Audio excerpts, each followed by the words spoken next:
The phone buzzed on my desk, breaking my concentration as I reviewed budget reports for the upcoming quarter. I glanced at the screen. Ben's name flashed across it. Strange. My 13-year-old son should have been in school, not calling me in the middle of a Tuesday afternoon. "Mom?" His voice was shaky, barely above a whisper. "Grandma and Grandpa are here. They're moving all our stuff into the garage." I sat up straighter, my grip tightening on the pen in my hand. "What do you mean, sweetheart?" "They said we don't need such big rooms anymore, that we should be grateful to have a roof over our heads. They're making them into offices for their business. Mom, they're just throwing our things in the garage, like trash." My blood ran cold. Eleanor and Howard. My in-laws had always been overbearing, but this was a new level of audacity. 3 months ago, they had moved in with us, claiming they were facing temporary financial struggles with their real estate firm. My husband, Daniel, always the dutiful son, had insisted we take them in. "It's just until they get back on their feet," he had said. Apparently temporary now meant permanently evicting my kids from their own rooms. "I'll be home in 20 minutes, I told Ben. "Don't argue with them, just watch and remember everything they do." I ended the call, gathered my things, and strode out of the office, my mind racing. The irony of the situation wasn't lost on me. While they were busy claiming space for their failing company, they had no idea who had recently taken control of it. When I pulled into the driveway, I spotted my 10-year-old daughter Lily sitting on the front steps. Her backpack was beside her, her arms wrapped tightly around her knees.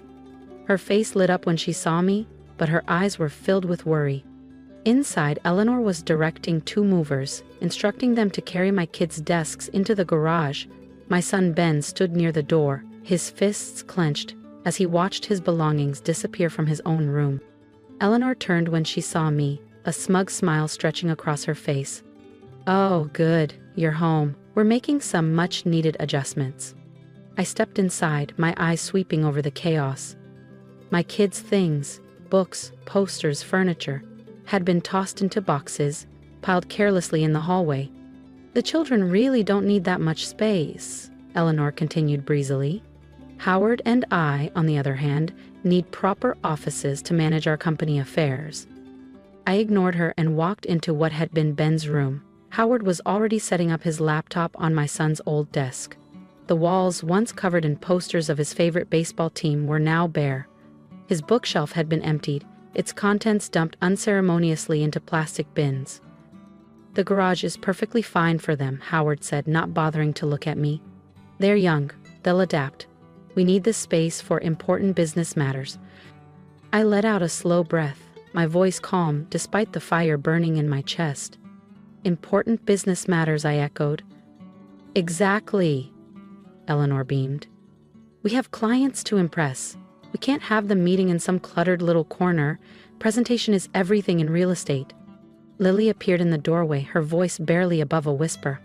"Where are we supposed to do our homework?" she asked. "The garage doesn't even have a table." Eleanor waved a dismissive hand. "Oh, for heaven's sake, use the kitchen. When we were kids, we didn't have these luxuries. This'll teach you some humility." I wrapped an arm around Lily's shoulders. "Why don't you and Ben go to Aunt Rachel's for a few hours?" I told them. "I'll come get you later." Once my children were safely away, I sat down at the kitchen table and opened my laptop. 3 months ago, when Howard and Eleanor's company, Hudson & Co. Realty, started showing signs of financial instability, I had done some investigating. What I found was years of reckless spending, poor management, and shady bookkeeping. And so, I made my move. Through a series of silent acquisitions, private investments, and a little strategic maneuvering, I had secured a 51% ownership stake in their company. Howard and Eleanor had been so busy pretending to be successful that they never noticed their empire slipping out of their grasp. I pulled up my email and started typing a message to the board of directors. That evening, I sat across from my in-laws at the dining table, watching as they laughed and enjoyed the meal I had prepared. As they sipped their wine, Howard casually mentioned a big meeting they had the next morning, one that would determine the future of their business. I smiled. "Oh, I know." Eleanor looked at me in confusion. "What do you mean?" I set down my fork and leaned forward. "Because I'll be leading that meeting." Their faces paled. "As of today," I continued, "I own Hudson & Co. Realty. You see, while you were busy stealing rooms from my children, I was busy taking over your business. I stood, placing my napkin on the table. Now, if you'll excuse me, I need to go move my children's things back where they belong. And just like that, the tables had officially turned. I attached the photos of Ben and Lily's belongings, now carelessly tossed into the garage, to my email. If there was ever proof of poor leadership and reckless decision-making, this was it. I clicked send. The board would have everything they needed to reassess the direction of Hudson & Co. Realty. Before I could even close my laptop, Eleanor swept into the kitchen, an armload of files in her hands. "The kitchen is a communal space," she announced. "We'll need it for client meetings tomorrow afternoon." I shut my laptop deliberately slow, keeping my expression neutral. "Tomorrow afternoon?" I repeated. "That won't work for me." Howard scoffed from the doorway. "Your schedule?" He shook his head. "This isn't about you, Natalie. We need to rebuild our business. A little sacrifice from everyone is necessary." I finally let some of my anger seep into my voice. "Sacrifice? You mean like forcing your grandchildren into an unfinished garage? Like throwing their belongings down the stairs as if they were trash? Is that the kind of sacrifice you mean, Howard?" He puffed up his chest, his face reddening. "Now see here." "No," I cut him off, my voice sharp and unwavering. "This is my house. My name is on the deed. You are guests here. Guests who have dramatically overstayed your welcome and have the audacity to throw my children out of their own rooms?" Eleanor laughed, that same condescending, grating sound that had irritated me for years. "Please," she said, "we're family. Family helps each other. Right now, we need these rooms more than the children do. It's for the greater good." My phone buzzed. A new email notification popped up. The board had received my message and scheduled an emergency meeting for tomorrow morning. Perfect. I met Eleanor's gaze. "You're right about one thing," I said, gathering my things. "Families should help each other. Remember that tomorrow." Howard frowned. "What's that supposed to mean?" I simply smiled. By this time tomorrow, they'd finally understand exactly who they were dealing with. As I left to pick up Ben and Lily, I could hear them arguing in the kitchen, no doubt plotting which other parts of my house they could claim next. Let them plot. By tomorrow, they wouldn't own a single thing worth claiming. The next morning, I took my time getting ready. I chose a sharp charcoal suit, the kind I reserved for major client presentations. Today was important. Today, I wasn't just Natalie Hudson, their daughter-in-law. Today, I was their boss. By the time I left, Eleanor and Howard were already settled in their newly claimed offices, completely unconcerned about where their grandchildren had spent the night. I arrived at Hudson & Co. Realty's headquarters 15 minutes early. The boardroom was already buzzing with activity when Sandra, the board secretary, greeted me with a knowing smile. "Mrs. Hudson, we've been expecting you. The board members are quite interested in your findings." I nodded, adjusting my jacket. "I imagine they would be. Has anyone informed Eleanor and Howard about the meeting?" Sandra smirked. "Oh yes, they've been called in. They should be arriving any moment now." Right on cue, the office doors burst open. Howard and Eleanor rushed inside looking flustered. "What's this about an emergency board meeting?" Howard demanded, then froze when he saw me sitting at the table. Eleanor's face twisted in confusion. "Natalie? What are you doing here?" Before I could respond, the boardroom doors opened. "Please, everyone, come in," Charles Montgomery, the board chairman, called. "We have serious matters to discuss." Eleanor's eyes narrowed as she followed me into the room. "Why is our daughter-in-law at a board meeting?" Charles cleared his throat. "Mrs. Hudson isn't just your daughter-in-law," he said smoothly. "She is our majority shareholder." The color drained from both of their faces. Robert's mouth opened and closed like a fish gasping for air. "It's impossible. We would have known." "Would you?" I asked, sliding copies of my ownership documentation across the polished mahogany table. "Like you knew your company was failing? Like you knew your employees haven't received proper bonuses in 2 years while you continued paying for your golf club membership?"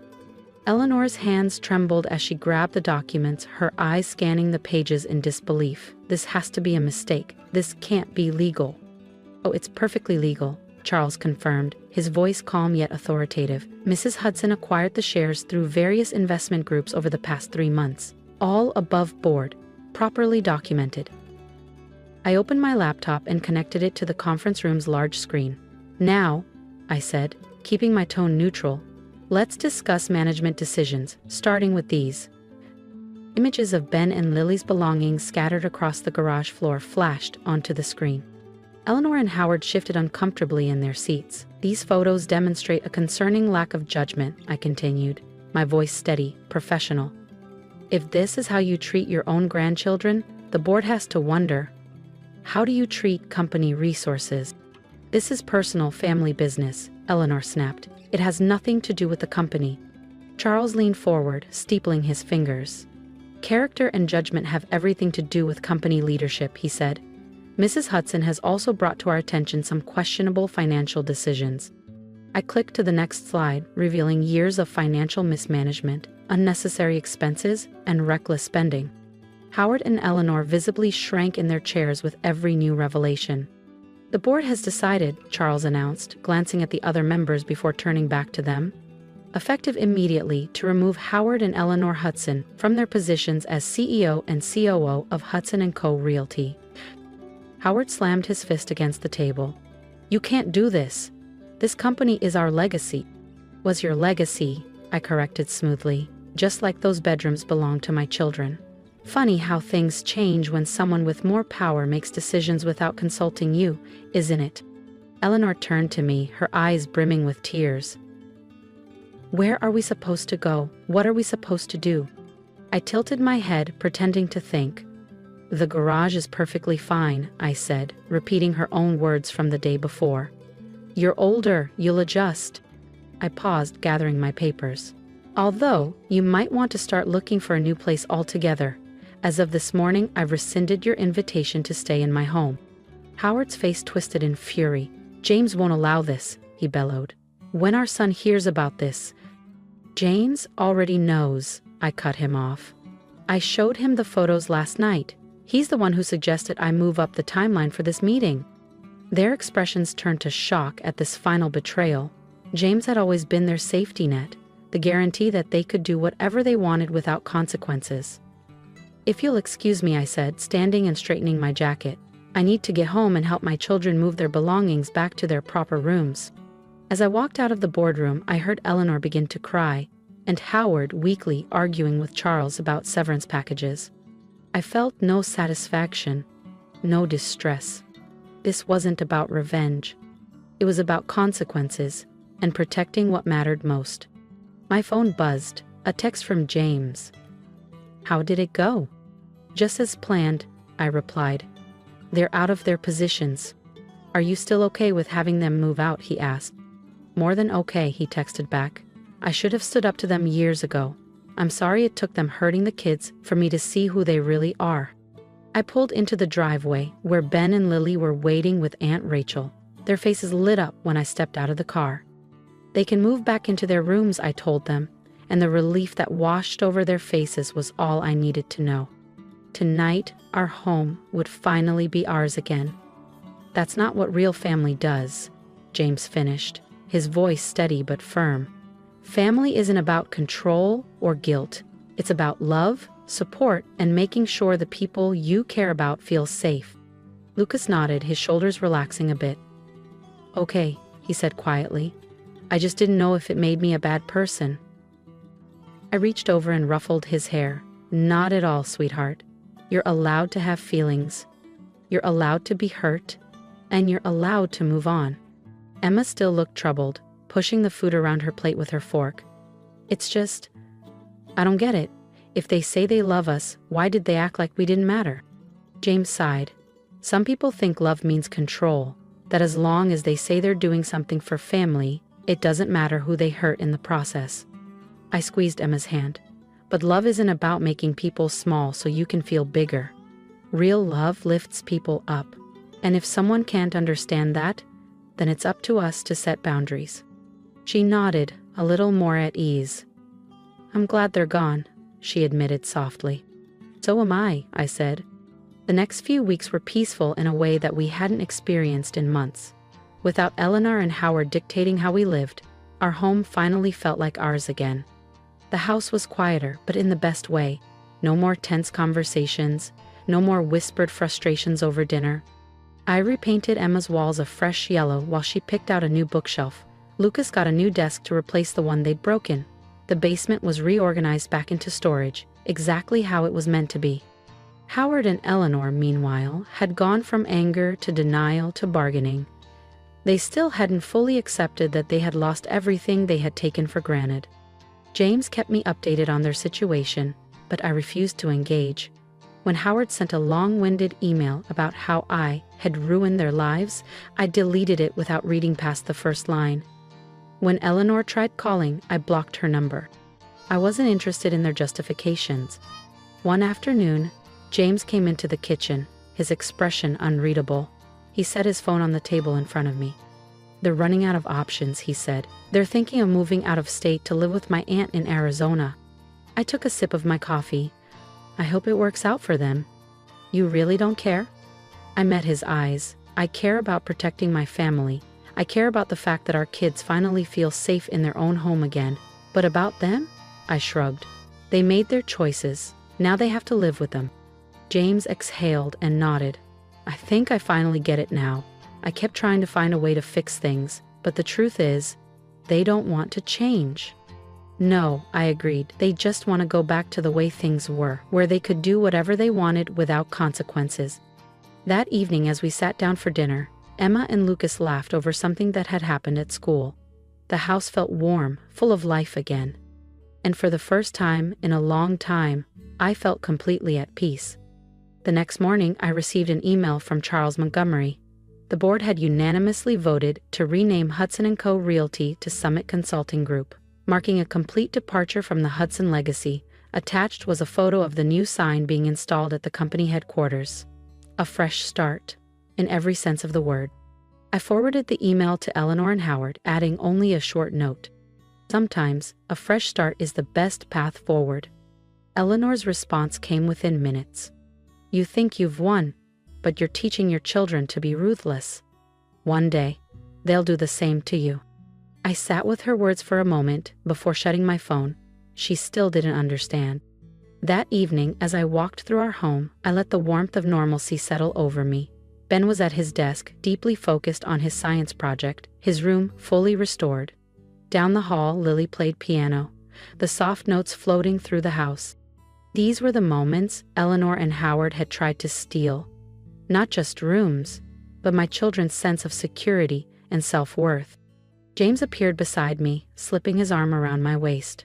"You know," he said, his voice low, "I always thought keeping the peace with my parents was the right thing to do, but watching you stand up to them, showing our kids that they deserve to be protected, that's what real family leadership looks like." I leaned into him, feeling the tension of the last few months begin to fade. "They'll never doubt their worth again," I murmured. 3 months later, Summit Consulting Group posted its best quarter in 5 years. I had stepped back from day-to-day involvement, choosing to remain a silent majority shareholder, while new leadership brought in much-needed change. Eleanor and Howard had finally stopped trying to contact us, seemingly accepting that their actions had permanently altered our family dynamic. And as for Ben and Lily, they were thriving. The experience had taught them something invaluable, that they had the right to stand up for themselves. Just last week, Emma had confidently handled a bullying situation at school, telling a girl, "I don't have to accept being treated badly just because you think you have power over me." That evening, as I tucked Ben into bed, he looked up at me, thoughtful. "Mom," he asked, "are you ever going to tell us what happened to Grandma and Grandpa's company?" I sat on the edge of his bed, choosing my words carefully. Sometimes, people think having power means they can treat others however they want, but real strength isn't about dominating people. It's about protecting what matters and standing up for what's right. He nodded, his young mind processing it all. "Like how you protected our rooms." "Exactly," I said with a smile, brushing his hair back before kissing his forehead. "And I always will." As I turned off his light, I thought about Eleanor's accusation, that I had been ruthless. She was wrong. Teaching my children that they deserve respect, that their boundaries matter, and that they don't have to accept mistreatment, even from family, wasn't ruthlessness, it was love. The company would continue to thrive under new leadership, but that was just business. The real victory was in our home, where my children slept peacefully in their own rooms, secure in the knowledge that they were valued, protected, and loved. Some would call it revenge, but I called it justice. The kind that heals and teaches, rather than destroys. And that, above all, was the most important legacy I could leave my children. I want to hear from you. After everything my family went through, I stood my ground, not just for myself, but for my children. Have you ever been in a situation where you had to stand up to someone who thought they had all the power? Maybe it was at work, within your family, or even among friends. Someone who took what was yours and expected you to just accept it. What did you do? Did you fight back? Did you walk away? If you could go back, would you have done? I had to make a choice, not just to reclaim my children's rooms, but to teach them their worth. I want to hear your thoughts. What would you have done if you were in my place? Do you think I was too harsh? Or was it time for my in-laws to learn that actions have consequences? Let me know in the comments. I'm reading every single one. And if there's one thing you take from my story, let it be this: your boundaries matter. It's easy to let people walk all over you when they use the word family as a shield. But family isn't a free pass to disrespect, control, or take from you. Being related to someone doesn't mean they get to dictate your life, your space, or your happiness. You have the right to say no. You have the right to take back what's yours. If you're facing a similar situation, if someone in your life is crossing boundaries and making you feel small, don't be afraid to stand up for yourself. You don't have to accept mistreatment just to keep the peace. True peace comes when you protect what matters, and that includes yourself and the people you love. So tell me, how have you stood up for yourself? Drop your story in the comments and let's keep this conversation going. Your voice matters.